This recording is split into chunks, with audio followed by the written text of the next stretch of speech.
बोलो सदगुरु देव की, संत समाज की, भक्त समाज की।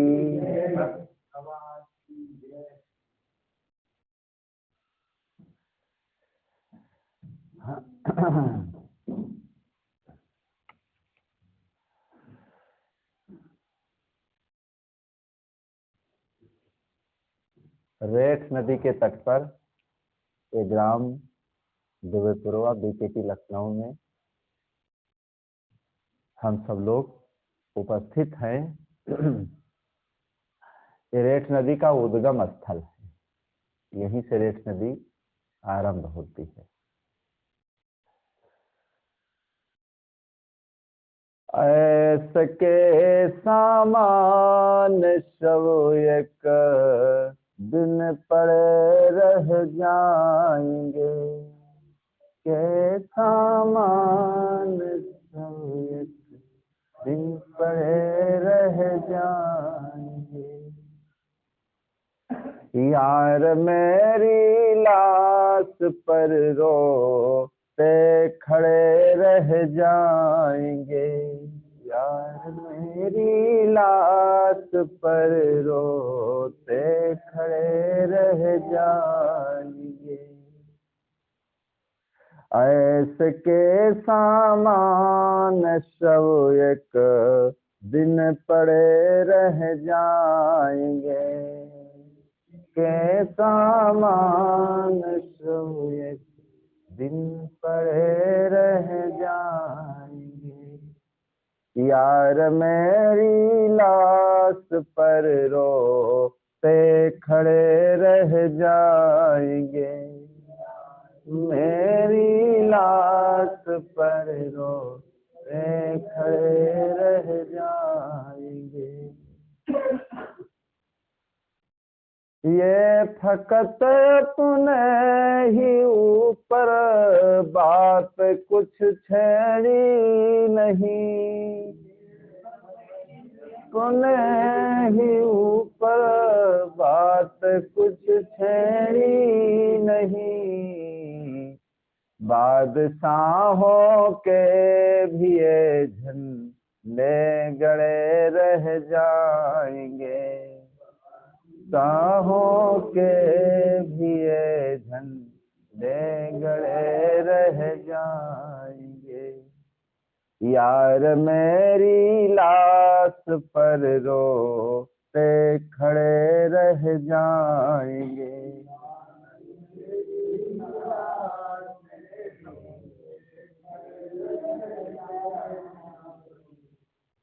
ऐसे के सामान सब एक दिन पड़े रह जाएंगे, के सामान सब एक दिन पड़े जाएंगे।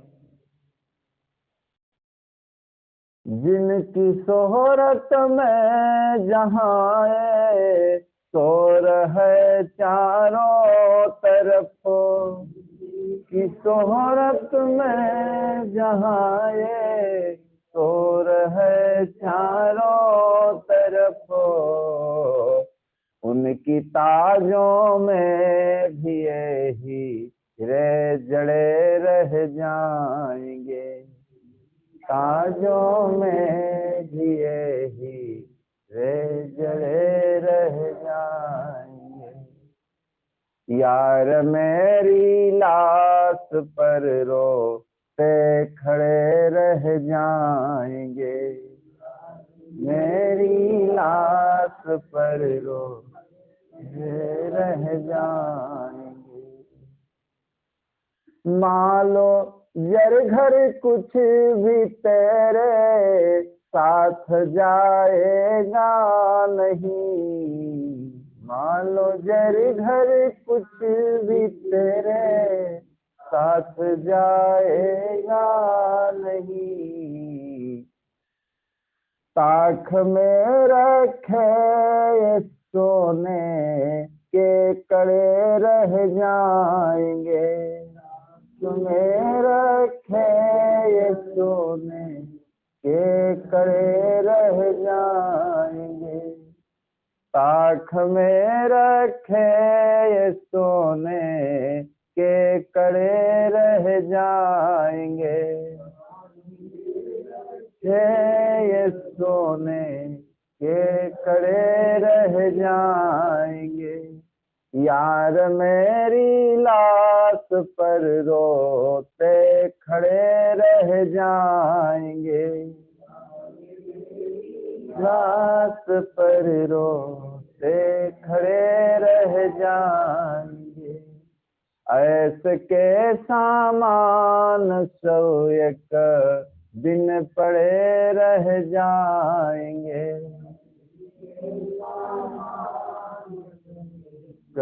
दिन पड़े रह जाएंगे। हाँ सितम नरतन को पासत संग कुछ कीन्हा नहीं।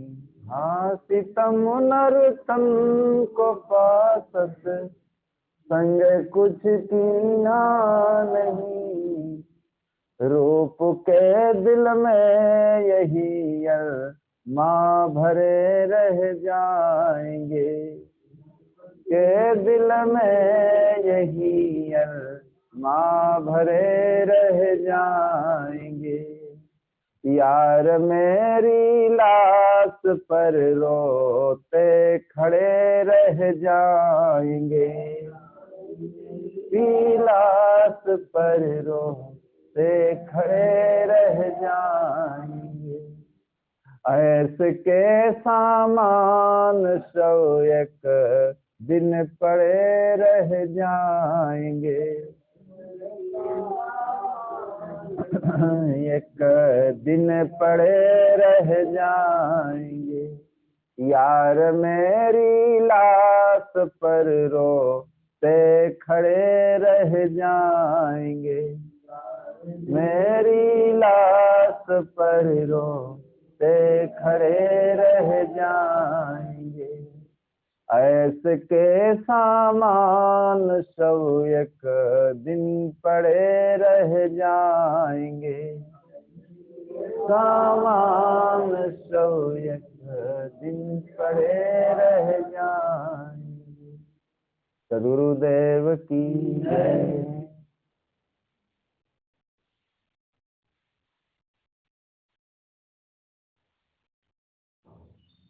जीवन में बहुत ऐसे प्रश्न देखे उभरते हैं और कुछ लोगों के अंदर ऐसे ऐसे प्रश्न आते हैं उनके उत्तर का समाधान भी नहीं हो पाता है। लेकिन किसी प्रकार का अगर अपने अंदर प्रश्न आए तो देखिए उसका समाधान करना चाहिए। समाधान अगर नहीं हो पा रहा है तो कहीं न कहीं जा करके उसका समाधान करवाना चाहिए। ये जीवन के 3 प्रश्न ऐसे हैं। ये जीवन क्यों मिला है, जीवन में हम क्या कर रहे हैं और क्या करना चाहिए। इन 3 प्रश्नों का जो समाधान अपने जीवन में कर लेता है, देखिए मनुष्य जीवन का उद्देश्य वो व्यक्ति समझ लेता है। कहीं भी व्यक्ति जाता है, हर व्यक्ति का देखिए कोई न कोई उद्देश्य होता है।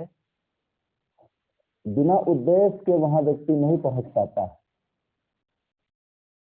लेकिन जब हमारा उद्देश्य अनुभवपूर्ण होता है, शुद्ध होता है, तो देखिए उस उद्देश्य तो हमारे जीवन में अगर उसकी पूर्ति हो जाती है तो हमारा जीवन देखिए ज्ञान की रोशनी में जगमगाने लगता है। हमारे जीवन में एक नया उमंग, एक नया जोश, एक नई रोशनी पैदा होती है। मेहंदी में जैसे लालिमा होती है, लालिमा कोई बनावटी चीज नहीं है। मेहंदी में स्वाभाविक प्रकृति में लालिमा दी है। जैसे मेहंदी की पत्तियां तो देखिए हरी हरी होती हैं, लेकिन उसको पीसने से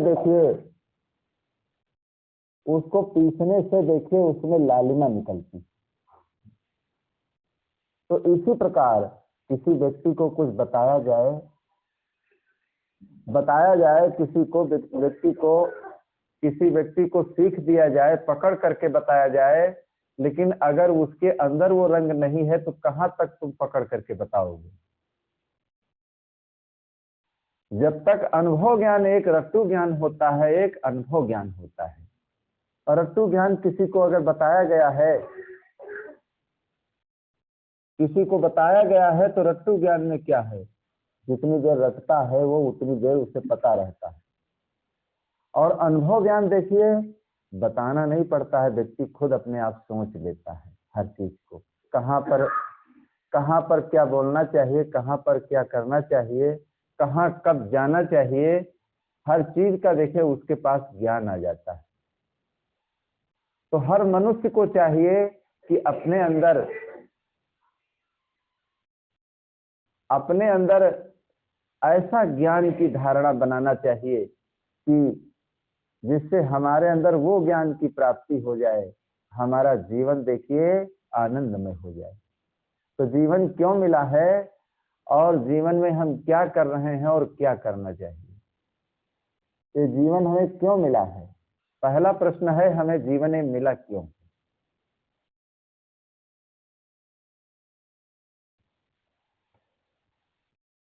अधिकतर लोग यही नहीं जान पाते हैं कि जीवन एक क्यों मिला है। अधिकतर लोग यही समझते हैं जीवन मिला है ऐशाराम के लिए मिला है और न मालूम कितने गंदे काम करने के लिए मिला है। ये जीवन देखिए गलत काम करने के लिए नहीं मिला। जीवन हमें किस लिए मिला है, सदगुरु हमारा जीवन कल्याण के लिए हो, सदगुरु हमारा जीवन कल्याण के लिए हो, तन मन वचन ये मेरा परमार्थ के लिए हो, तन मन वचन ये मेरा परमार्थ के लिए हो, तन मन वचन ये मेरा। सदगुरु हमारा जीवन कल्याण के लिए है। शिष्य निवेदन करता है, यह जीवन हमें किस लिए मिला है, कल्याण के लिए मिला है। कल्याण का मतलब क्या होता है, छुटकारा। किसी चीज से छुटकारा ले लेना। कहीं अगर व्यक्ति बंधा है या पीड़ित है या परेशान है या किसी जाम में फंस गया है, देखिए जब वो आता है तो कितना हर्षित होता है, क्यों छुटकारा हर व्यक्ति चाहता है। हर व्यक्ति छुटकारा चाहता है, कोई बंधना नहीं चाहता है। तो शिष्य निवेदन करता है गुरुदेव से कि सदगुरु हमारा जीवन कल्याण के लिए, तन मन वचन ए मेरा परमार्थ के लिए। ये हमारा तन मन और वचन किस लिए होना चाहिए, परमार्थ के लिए। जीवन में देखिए दो कार्य होते, एक स्वार्थ एक परमार्थ। स्वार्थ का काम क्या है, अपना पेट भरना, अपने लिए बनाना, अपने लिए करना, ये तो सब लोग कर लेते हैं। लेकिन सबसे आश्चर्यजनक काम ये होता है जो परमार्थ के लिए। परमार्थ अपने सगे संबंधी या अपने नजदीकी कोई रिलेशन में है, उनको देखने सब लोग चले जाते हैं, सब लोग चले जाते हैं और मिल भी लेते हैं। लेकिन जो अपना नजदीकी न हो, जहां कोई आपका स्वार्थ न हो, देखिए व्यक्ति अगर वहां पहुंच जाता है तो उसे क्या कहा जाता है, परमार्थ। उसे परमार्थ कहा जाता है कि ये व्यक्ति परमार्थी है। संत बड़े परमार्थी, शीतल उनके अंग, तपन बुझावे और की लाए अपनो रंग। संतों को परमार्थी क्यों कहा गया है। संत लोग देखिए किसी भी कास्ट का व्यक्ति हो, अमीर हो चाहे गरीब हो, सबको देखिए बराबर वो ज्ञान देते, सबको बराबर ज्ञान देते हैं और सबको ज्ञान दे करके देखिए सबको आगे बढ़ाना चाहते हैं। सबके वो हितचिंतक होते हैं। वृक्ष कबहु नहीं फल भखाए, नदी न संचे नीर, परमारथ के कारणे और संतन धरा शरीर। देखिए वृक्ष कबहु नहीं फल भखाए, जो वृक्षों में फल लगते हैं देखिए स्वयं वो फल नहीं खाते, नदियां स्वयं वो पानी नहीं पीती, पहाड़ स्वयं देखिए वो जड़ी बूटियों वनस्पतियों को नहीं ग्रहण करते, सूर्य देखिए अपने लिए प्रकाशित नहीं है, चंद्रमा अपने लिए प्रकाशित नहीं है, परोपकार के लिए। पानी देखिए जब बरसता है तो खुद अपने लिए नहीं, परोपकार के लिए। अमीर गरीब राजा रंग किसी का भी खेत हो, चाहे ब्राह्मण का हो, चाहे क्षत्रिय का हो, चाहे वैश्य का हो, चाहे शूद्र का हो, वो सबके खेत में पानी आएगा, कोई वहां पक्षपात नहीं होगा।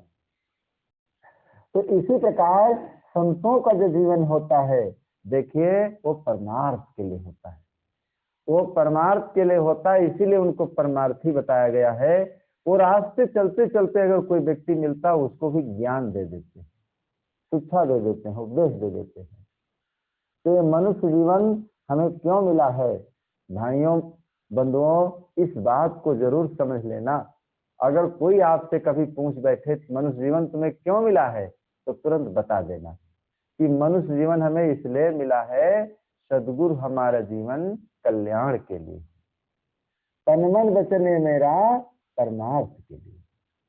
ये मनुष्य जीवन हमें इसलिए मिला है कि इससे परमार्थ के काम करो, इस जीवन से अच्छे काम करके दिखलाओ, जिससे आपकी सुकीर्ति हो, आपका श्रेयस हो, और आपके जीवन में एक नई रोशनी पैदा हो, हजारों लोगों के बीच में देखिए आप सम्मानित हो जाएं, सबकी नजरों में आ जाएं। कुछ ऐसे काम व्यक्ति कर डालता है देखिए सबकी नजरों से गिर जाता है, और कुछ ऐसे काम होते हैं जीवन में जो सबकी नजरों में आ जाता है, सबकी नजरों में आ जाता है, अपने आप ही उसके ऊपर सबकी देखिए अच्छी दृष्टि आ जाती है।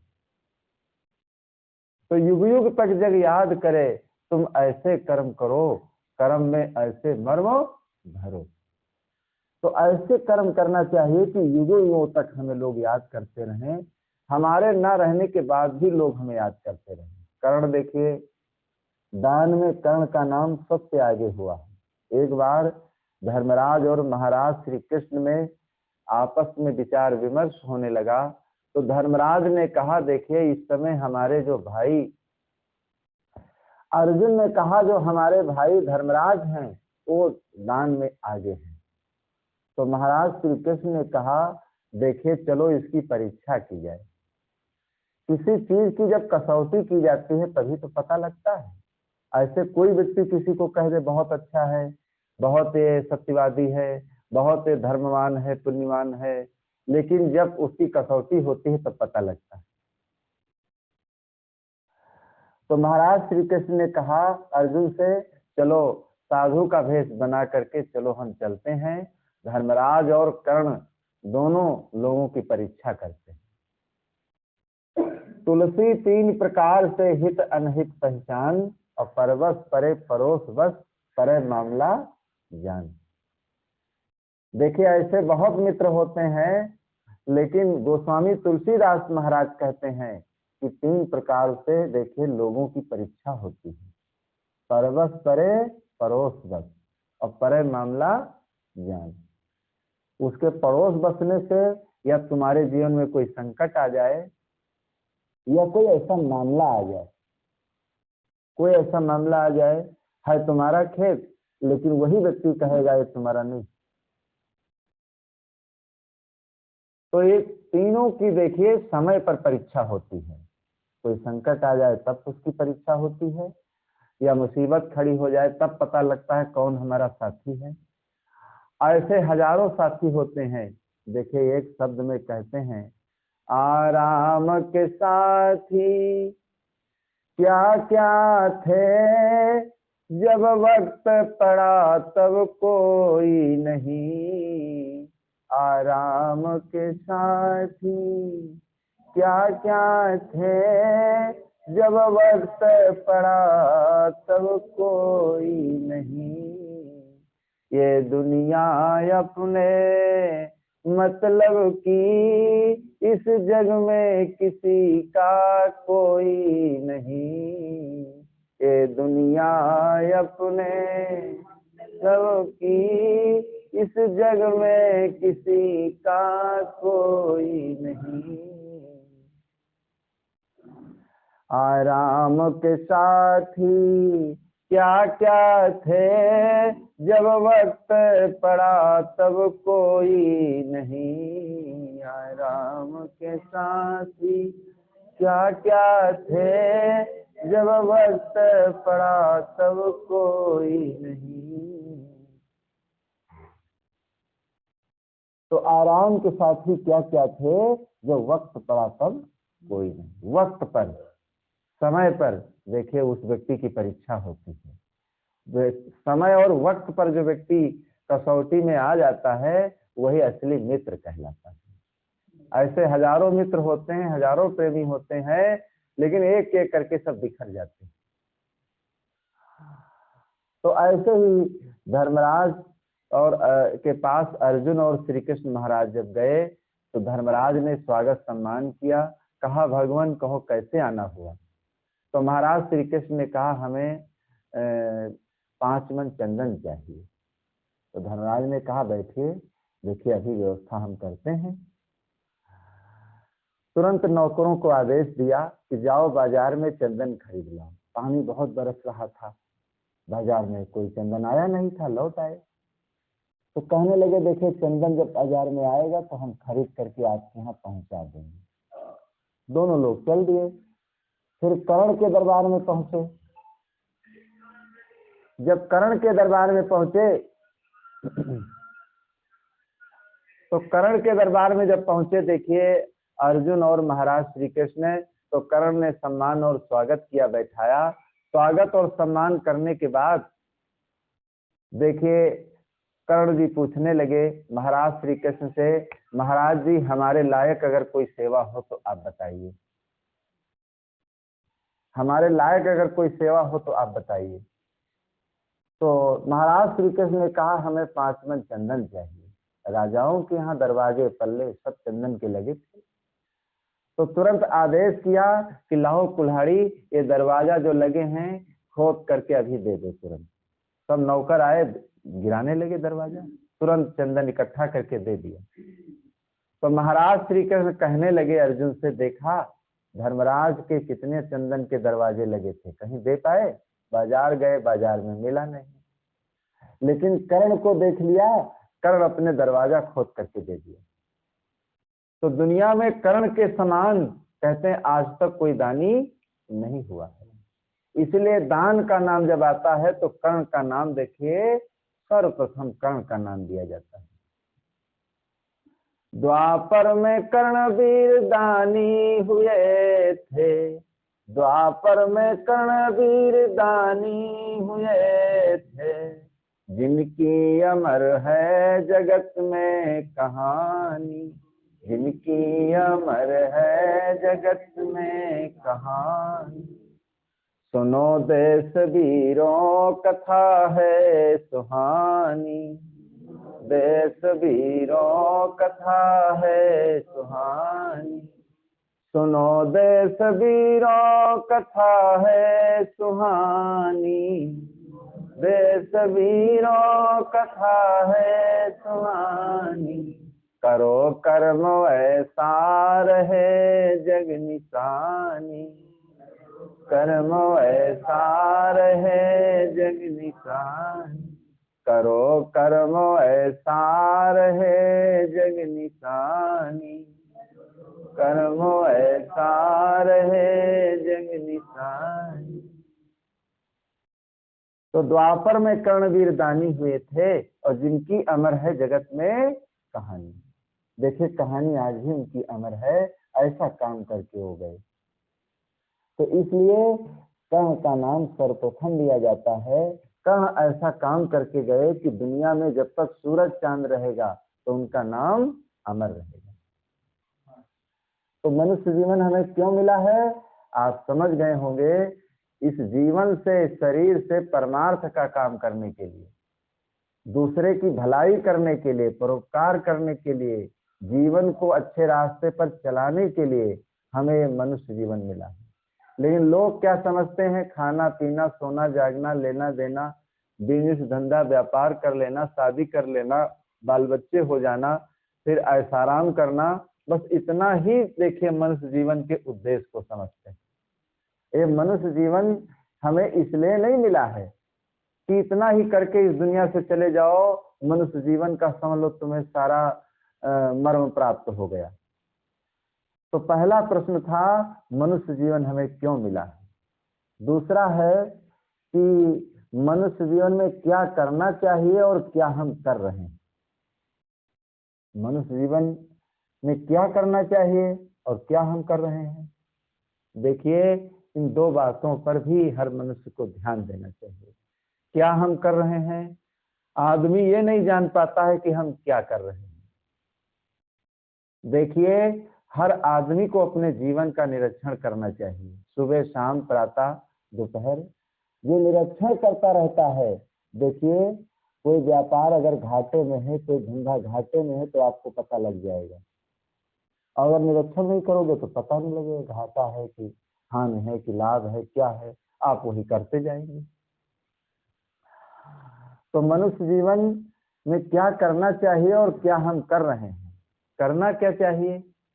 अरे करना हमें क्या है, करना हमें यही है, तन से मन से अपने वचन से, तन मन और धन से भलाई करना है, परोपकार करना है और जीवन में अच्छे कर्म करके अपने अच्छे संस्कार बनाना है। लेकिन लोग सेवा से दूर भागते हैं और भलाई के काम से दूर भागते हैं। और जीवन में देखे न मालूम ऐसे कितने काम हैं जो व्यक्ति उसके लिए देखे किनारा ले लेता है, छिप जाता है। हम अपने गुरु जी की जब सेवा कर रहे थे, न मालूम कितने लोगों को उन्होंने बीजक पढ़ाया और महीनों महीनों रह करके ज्ञान दिया, और जब अंत में असमर्थ हो गए, 6 महीने तक वो पड़े रहे, तो देखे कोई कोई मिलने आए। कुछ लोग तो बगल से निकल जाते थे, ऐसा न हो कहे कि चारपाई पकड़ने के लिए हमें कह दे। तो सबके अंदर देखिए वो न ज्ञान होता है, न सबके अंदर देखिए वो सद्बुद्धि होती है। ये सेवा का भाव सबके अंदर नहीं होता है। सेवा का भाव देखिए उसी व्यक्ति के अंदर होता है जो भाग्यशाली होता है। हर व्यक्ति के अंदर न सेवा वो कर ही सकता है, न सेवा की भावना ही उसकी बनती है। जो सौभाग्यशाली होता है, देखिए उसकी चीज सेवा में लगती है और सेवा में वही व्यक्ति उपस्थित होता है। कई बच्चे माता पिता के होते हैं, लेकिन देखिए जो सौभाग्यशाली पुत्र होता है वही पिता का आज्ञाकारी होता है और वही अंत में सेवा भाव करने के लिए भी तैयार होता है। और सब क्या है, कितना लंबा परिवार होता है, सब इधर उधर किनारा ले लेते हैं, सामने आना नहीं चाहते हैं। तो मनुष्य जीवन हमें क्यों मिला है और क्या हम कर रहे हैं। अगर इतना हम लोग सोच लें हमें क्यों मिला है और क्या हम कर रहे हैं। अब क्या कर रहे हैं अब हमें खुद पता होगा। हम अपने अंदर टटोल करके देखें कि क्या हम कर रहे हैं, जरूर पता लग जाएगा। जरूर पता लग जाएगा क्या हम कर रहे हैं, अच्छा कर रहे हैं कि गलत कर रहे हैं, अच्छे रास्ते पर चल रहे हैं कि बुरे रास्ते पर चल रहे हैं, भलाई कर रहे हैं कि परोपकार कर रहे हैं, कि पाप कर रहे हैं कि पुण्य कर रहे हैं, कि धर्म कर रहे हैं कि अधर्म कर रहे हैं। देखिए, जहां स्वार्थ छिपा होता है वहां परमार्थ नहीं होता है, और जहां स्वार्थ नहीं छिपा होता है वहां परमार्थ होता है। और जहां परमार्थ होगा वहां स्वार्थ नहीं होगा, और जहां स्वार्थ होगा वहां परमार्थ नहीं होगा। दोनों अपोजिट हैं, दिन और रात, जन्म और मरण, दुख और सुख, हानि और लाभ। तो स्वार्थ और परमार्थ दो पहिए हैं, तो दोनों देखिए भिन्न भिन्न हैं। आमने सामने दोनों पहिया हैं लेकिन दोनों भिन्न भिन्न हैं। अब स्वार्थ, बहुत लोग कहते हैं सुर नर मन सबकी यारी थी और स्वार्थ लाज करे सब प्रीति। कहते हैं कोई स्वार्थ होता है तो व्यक्ति प्रीति करता है, और स्वार्थ नहीं होता है तो कोई प्रीति करने वाला नहीं है। ऐसा नहीं है संसार में। देखिए, निस्वार्थ भी प्रेम करने वाले लोग हैं, निस्वार्थ भी प्रेम करने वाले लोग हैं, लेकिन कम। ऐसा नहीं कि कोई स्वार्थ होगा तभी वो सेवा करेंगे, तभी वो जाएंगे कहीं। बहुत लोग हैं निस्वार्थ, कोई लेन देन नहीं है, कोई उनसे मतलब नहीं है, लेकिन कोई संकट देखे, कोई मुसीबत देखे तो देखे वो उसमें कुछ न कुछ भाग हिस्सा बताते हैं। हिस्सा बटाते हैं और कुछ न कुछ अंदर सेवा भाव अपने अंदर उत्पन्न करते हैं। उस व्यक्ति के अंदर सेवा भाव उत्पन्न ही हो जाएगा, कहना नहीं पड़ेगा। हमारे गुरुजी का जब अंतिम समय आया, और यही लखनऊ की ही घटना है, हॉस्पिटल उनको ले जाना था और सामने ही एक मंदिर था और सामने ही हॉस्पिटल था। तो हमने सोचा जिस खाट पर वो लेटे थे 4 लोग पकड़ करके चलो थोड़ी दूर है, उठा करके पहुंचा देंगे। एक महोत्रा थे, उनको दिखाना था। अब कितने लोगों से हमने कहा थोड़ा चारपाई में आप लग जाइए और वहां ले जाना है, थोड़ी दूर है। 10-5 लोगों से कहा, कोई कहा प्यासे हैं, कोई कहा भूखे हैं, कोई कहा नींद आ रही है, ऐसे ऐसे हटते चले गए। फिर कई लोगों से जब कहा तो 4 लोग मिले। अब निस्वार्थी जो थे वो मिले और जिनके अंदर स्वार्थ था वो नहीं मिले। हमको क्या जरूरत है, पड़े रहें, चाहे खाट उठाई जाए ना उठाई जाए। जो निस्वार्थी थे, देखिए 3 तरफ वो लगे, एक तरफ हम लग करके, फिर वो चारपाई पर गुरुजी लेटे हुए थे, फिर उनको हॉस्पिटल सामने था, ले गए। अब दिन भर वहां रहे हम हॉस्पिटल में, दिन भर रहे। जब शाम हुई तब फिर बुलाने गए लोगों को कि आप चारपाई चलो ले आई जाए। कई लोगों से कहा ढूंढने पर, तब फिर 3 लोग और फिर तैयार हुए, तब चारपाई फिर अंदर लाई गई। हाँ, अंदर लाई गई। तो देखिए निस्वार्थ भावना जिसके अंदर होती है, जिसके अंदर निष्काम और सकाम, देखिए भक्ति 2 प्रकार की होती, सेवा भी 2 प्रकार की होती है। कोई स्वार्थ से करता है, कोई निस्वार्थ करता है। कोई स्वार्थ नहीं। अब हम लोगों को कोई ले जाए, कौन स्वार्थ है? ऐसा तो नहीं कोई गाय है 10-20 लीटर दूध ही देगी। उसको लोग दाना खिलाते हैं। अब जो निस्वार्थ भाविक होता है वही ले जाता है, वही ले जाता है। जो समझता है लोक और परलोक के बारे में, वही तो ले जाएगा। तो निस्वार्थ भावना जहां आ जाती है, देखिए तो व्यक्ति का प्रेम बढ़ जाता है। निस्वार्थ और स्वार्थ कैसे सेवा होती है और भक्ति कैसे होती है, एक उदाहरण के द्वारा आप समझें। एक भक्त जी थे गुरु जी के, और गुरु जी वहां निवास कर रहे थे, वो बुजुर्ग थे। और उसी दिन लक्ष्मी जी आ गई। तो जब लक्ष्मी जी आ गई तो तब महिलाएं कहने लगी, लक्ष्मी जी भोजन प्रसाद में क्या आप लेती हैं? तो लक्ष्मी जी ने कहा, देखिए हम भोजन प्रसाद में हम जो है, हमारे पास खुद बर्तन है, हमारे पास खुद बर्तन है, किसी बर्तन में मैं भोजन बना नहीं खाती। तो बर्तन लक्ष्मी जी ने जब निकाला तो देखे सब सोने चांदी की कटोरियां, थालियां, चम्मच सब थे, और उसमें भोजन बनाया। उन्हीं बर्तनों को मांज करके महिलाओं ने दिया। तो लक्ष्मी जी कहने लगी, देखिए जब मैं भोजन बनाती हूँ जिसके यहाँ, तो ये बर्तन जूठे हो जाते हैं, मैं वहीं छोड़ देती हूँ। हमारे पास नए नए बर्तन है, रोज मैं बनाती हूँ सोने चांदी के बर्तनों में। तो महिलाएं कहने लगी, गुरु जी 1 महीना रहे, 1 चम्मच भी नहीं दिए, और लक्ष्मी जी अगर 10-5 दिन रह जाएं तो बक्सा भर जाएगा सोने चांदी से। जब रोजे भोजन बने हैं नए बर्तनों में और रोज बर्तन छोड़ दे हैं, 7-8 बर्तन तो लगते ही, चम्मच, थाली, कटोरी, भगोना, और सब सोने चांदी के बढ़िया चमचम चमचम। तो बहुत रोकने लगी लक्ष्मी जी को महिलाएं सब। तो लक्ष्मी जी कहने लगी, मैं तो रुकूंगी, लेकिन तुम्हारे जो गुरु जी हैं ये घुरुक घुरुक करके हमारी तरफ ही देखते हैं, हमारी तरफ ही घुरुक घुरुक करके देखते हैं। लगता है हमें नाराज हैं, क्रोधित हैं, हमें डर लगता है, मैं नहीं रुकूंगी। तो महिलाएं कहने लगी, लक्ष्मी जी आप रुकिए, गुरु जी को भगाने का तो अभी हमारे दाहिने हाथ का खेल है, लेकिन तुम मत जाइए। तो कहीं ठीक है, तो मैं रुकूंगी। तो गई और गुरुजी से कहने लगी, गुरुजी आप, अब गुरुजी के लिए अलग ही एक रूम बना दिया जाएगा, पास में बारात आने वाली है, आपको बहुत दिक्कत होगी गुरुजी, और जानते हो आजकल के बच्चे बहुत बजाते हैं बैंड बाजा और सब, आपको परेशानी होगी। कुछ दिन के लिए आप दूसरा कोई शिष्य हो उसके यहाँ चले जाइए, और फिर हम आपके लिए अलग ही बना देंगे, व्यवस्था कर देंगे। तो गुरु जी कहने ठीक हम चले जाएंगे, हमको क्या है। अपना आसन वासन ले करके गुरु जी चल दिए। ठंडी का महीना था, बेचारे बुजुर्ग थे। मतलब ऐसा भगाया कि भगाया भी नहीं और भगा भी दिया। गुरु जी अपना दंड कमंडल ले जा रहे थे, उधर से लक्ष्मी जी आ रही। तो लक्ष्मी जी कहने लगी, अरे गुरु जी कहाँ जा रहे हैं आप। कहीं जा क्या रहे हैं, यहाँ बारात आने वाली है इसलिए जा रहे हैं, फिर अलग ही रूम हमारे लिए बनाए। तो लक्ष्मी जी कहने लगी, हम पहले ही कह रहे थे कि आपके चेला हैं, हम देखते हैं कि हमको ज्यादा मानते हैं कि तुमको ज्यादा मानते हैं, हमको ज्यादा मानते हैं कि तुमको ज्यादा मानते हैं। देखिए हमको रख लिया और तुमको भगा दिया।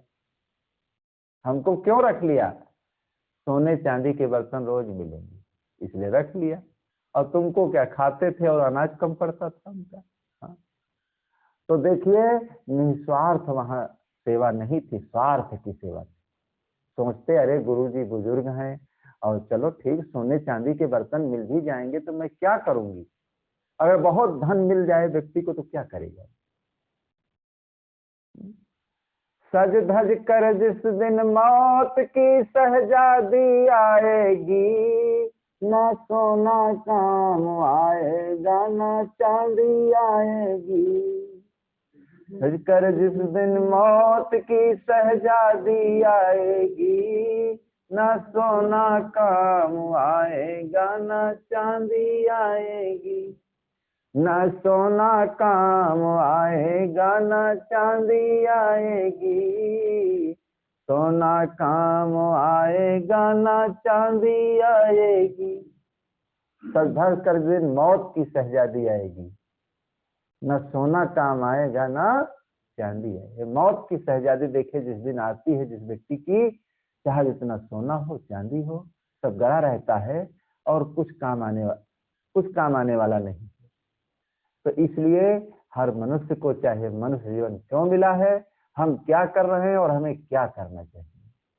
हमें क्या करना चाहिए, हमें इस जीवन से तन से मन से धन से परोपकार के काम करते रहना चाहिए। जितना हमसे हो सके, जितना हमारे पास यथाशक्ति है। ये नहीं बताया जाता आप पहाड़ पर नहीं चढ़ पा रहे हैं तो आप हिमालय की और एक चोटी पर चढ़ जाए। भाई जितना अपने पास शक्ति हो उस शक्ति के अनुसार, बहुत लोग शक्ति होती है फिर भी वो नहीं चढ़ पाते हैं, ताकत है तब भी नहीं चढ़ पाते हैं। तो अपनी शक्ति का देखिए निराकरण कर लेना चाहिए और शक्ति को अपनी देख करके आगे अपने जीवन को बढ़ाते रहना चाहिए। तो मनुष्य जीवन हमें क्यों मिला है और क्या हम कर रहे हैं और क्या करना चाहिए, तीनों प्रश्नों का देखिए संक्षिप्त रूप में समाधान किया गया है। और ध्यान से सुन करके भाई सुन समझाएं जही मुदित मना, मज्जही अति अनुराग, लहई चारि फल अछत तन, साधु समाज प्रयाग। किसी चीज को सुनना समझना फिर उसका हृदयंगम करना ये सबसे बड़ी बात होती है, उसी को प्रयाग कहा जाता है। मज्जही अति अनुराग, लहई चारि फल अछत तन, साधु समाज प्रयाग। संत समाज देखिए इस समय प्रयागराज का अभी कुंभ आ रहा है और कुंभ बहुत शुभ लोग मानते हैं। भारत के कोने कोने से विदेश तक लोग कुंभ आते हैं। देखिए हमारे भारतीय परंपरा में 4 ये धर्म मेला है, उज्जैन, नासिक, प्रयागराज, हरिद्वार। तो 12 साल के बाद देखिए कि प्रयागराज का कुंभ है। जगह जगह के देखिए क्षेत्र छावनी सब लगेंगे, लेकिन जहां संत रहते हैं वो भी एक देखिए कुंभ ही होता है और वो भी एक तीर्थ ही होता है। समझ लो वो भी बहुत बड़ी यज्ञ होती है। कोई दीन है, दुखी है और कोई परेशान है देखिए, और तो अगर उसकी सेवा में देखिए जो अपने मन को लगा देता है तो चाहे कुंभ नहाने जाए न जाए, तो जहां संत रहते हैं देखिए वो गांव वो घर कुंभ ही हो जाता है, क्योंकि वहां अच्छी चर्चा होती है, ज्ञान की वर्षा होती है।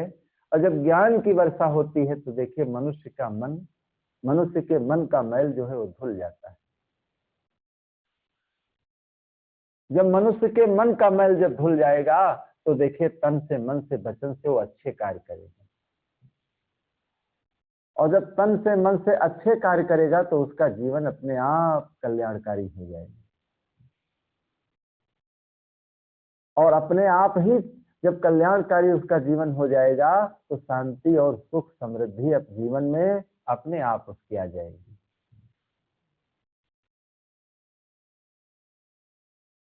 तो कोटिन तीरथ गुरु जी के चरणन, कोटिन तीरथ गुरु जी के चरणन, गावत वेद पुराना, मन कहीं दूर न जाना, गावत वेद पुराना, कहीं दूर न जाना, गुरु दरिया में नहाना, मन कहीं दूर न जाना, दरिया में नहाना, मन कहीं दूर न जाना, गुरु दरिया में नहाना, मन कहीं दूर न जाना, दरिया में नहाना, मन कहीं दूर न जाना,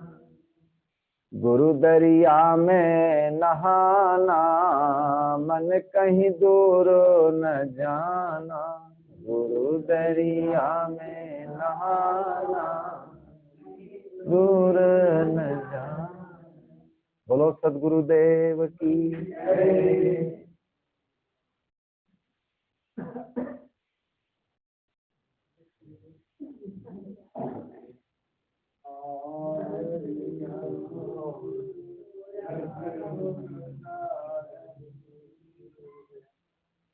आरती हो गुरु आरती हो, आरती गरीब निवाज साहेब आरती, आरती दीन दयाल साहेब आरती हो, ज्ञान आधार विवेक की भांति, ज्ञान आधार विवेक,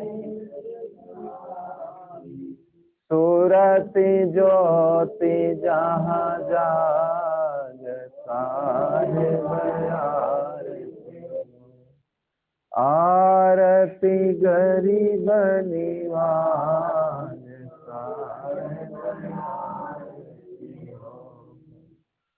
आरती करो सद्गुरु साहेब की, आरती करो सद्गुरु,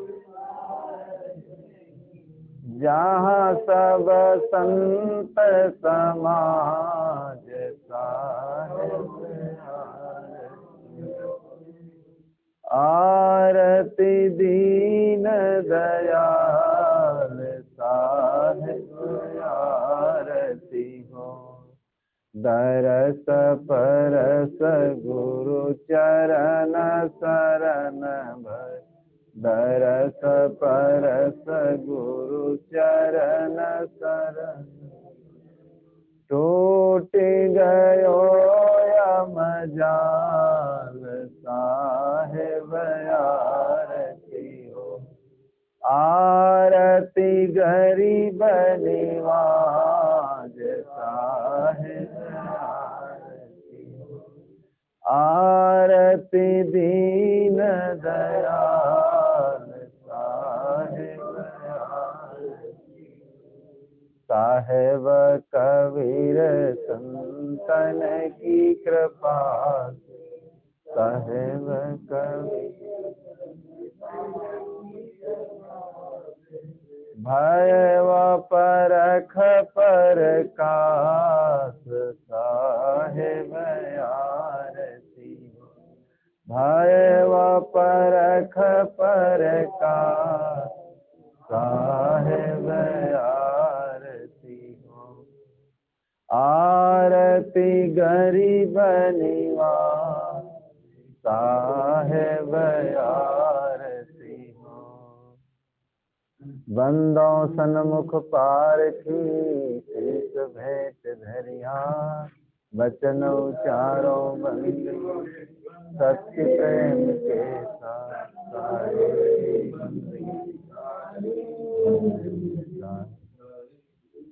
बोलो सद्गुरु देव की जय, संत समाज की जय, भक्त समाज की जय।